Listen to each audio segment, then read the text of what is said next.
Charles Bingley just moved to the States. All the residents are thrilled for this news, especially Mrs. Bennet, who hopes one of her 5 daughters marries him.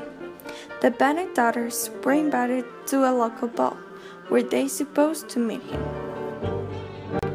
Just like the Bennets were looking for husbands, Mr. Collins was looking for a wife. So he invited Elizabeth Bennet to the ball. In the ball, Jane Bennet met Charles Bingley and felt something for him.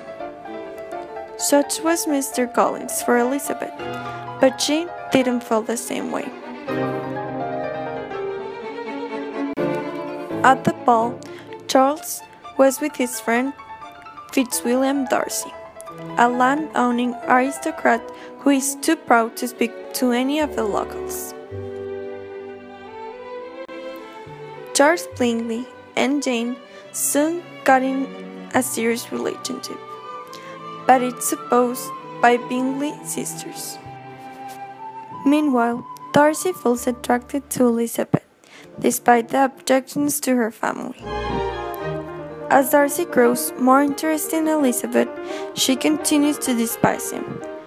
But one day, when she and her aunt went on a trip where they met Mr. Darcy, given the way Darcy behaved, Elizabeth starts having feelings for him.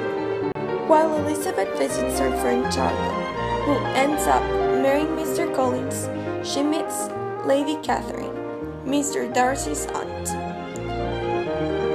Lady Catherine hears Mr. Darcy wants to marry Elizabeth, so she decides to tell her that Mr. Darcy was engaged to her daughter Anne.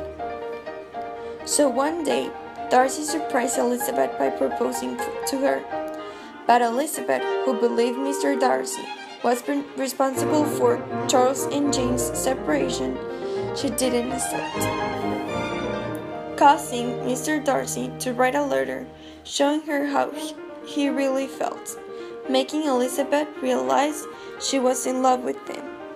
So when he proposed again, she accepted.